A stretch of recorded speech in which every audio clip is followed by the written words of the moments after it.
विपक्षी दलों के गठबंधन में 2024 का लोकसभा चुनाव उलझता हुआ नजर आ रहा है। विपक्षी दलों की बैठक में बीजेपी की परेशानी बढ़ गया है। विपक्षी दलों की बैठक को बेशक बीजेपी हल्के में ले रही हो, लेकिन सच्चाई तो ये है कि विपक्षी एकता की सफल मीटिंग से बीजेपी टेंशन में है, क्योंकि विपक्ष की बैठक 100% पूरी हुई है। खास बात तो ये भी है कि वो नेता जिन्हें साधना और साथ लाना एक बड़ी चुनौती थी, वो वास्तविकता में सच हो गई। चाहे वो ममता बनर्जी हो, अरविंद केजरीवाल हो या जम्मू कश्मीर की राजनीति के दो विरोधी दल नेशनल कॉन्फ्रेंस और पीडीपी हो, ये सब एक साथ एक मंच पर नीतीश के बुलावे पर आ गए और मीटिंग के बाद इन सभी ने सकारात्मक प्रतिक्रियाएं दी। ऐसे में ये तो तय है कि बीजेपी के खेमे में इस बात पर चिंतन जरूर हो रहा होगा, लेकिन बीजेपी हमेशा यही कहती आई है कि पहले एक तो हो जाए, फिर लड़ने की बात करें। लेकिन पटना में मुख्यमंत्री नीतीश कुमार की पहल से 15 राजनीतिक दलों की बैठक हुई। ये नरेंद्र मोदी की सरकार के विरुद्ध अब तक की सबसे बड़ी गोलबंदी है। ऐसा हम इसलिए कह रहे हैं क्योंकि इस बैठक में बिहार के सीएम नीतीश के अलावा लालू यादव, तेजस्वी यादव, राहुल गांधी, मल्लिकार्जुन खड़गे, हेमंत सोरेन शामिल हुए, जबकि वाम नेता डी राजा, सीताराम येचुरी, दीपांकर भट्टाचार्य, अखिलेश यादव, एमके स्टालिन, ममता बनर्जी भी पहुंचे। इसके अलावा पंजाब के सीएम भगवंत मान, दिल्ली के सीएम अरविंद केजरीवाल, शरद पवार, फारूक अब्दुल्ला, महबूबा मुफ्ती और उद्धव ठाकरे जैसे कद्दावर नेताओं ने भी इसमें शिरकत की। पटना में हुई विपक्षी एकता बैठक की महत्ता इसलिए बढ़ गई क्योंकि तमाम दलों ने भाजपा हटाओ मुहिम को गंभीरता से लिया। सभी दलों ने अपने अपने शीर्ष नेताओं को इस बैठक के लिए भेजा। अब राजनीति के जानकार बीजेपी के लिए इन कद्दावर नेताओं का एक मंच पर आना किसी बड़ी चुनौती से कम नहीं मान रहे हैं। हालांकि पटना की बैठक से सीएम नीतीश के लिए भी चुनौतियां कम नहीं हैं।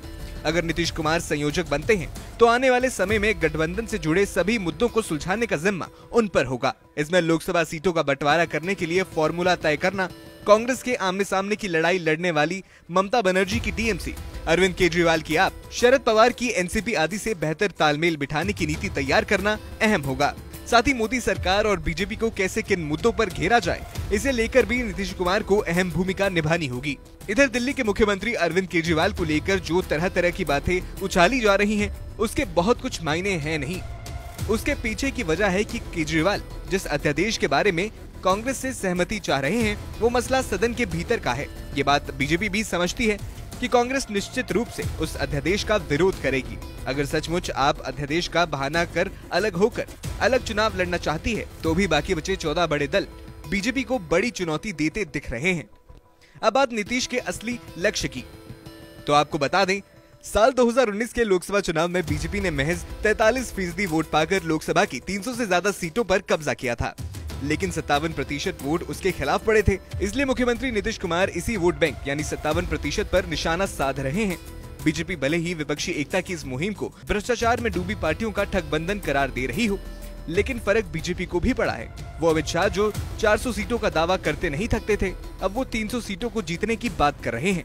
ऐसे में एक बात तो साफ है कि विपक्षी एकता पर बीजेपी कितने भी दावे कर ले कि उसे कोई फर्क नहीं पड़ रहा, लेकिन असलियत तो दरअसल ये है कि बीजेपी खेमा जबरदस्त टेंशन में है।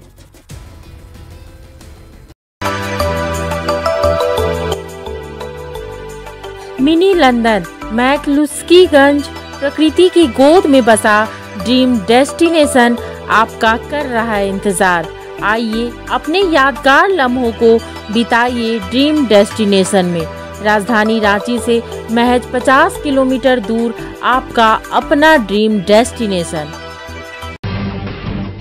जब टूटती है आस, जब थकती है सांस, जब रूठते हैं अपने, मुंह मोड़ता है जमाना, जब अंगड़ाई लेता है संकल्प, फिर बनती है कहानी, बनते हैं अनमिट निशान। देखिए मेरे साथ संघर्ष की दास्तां।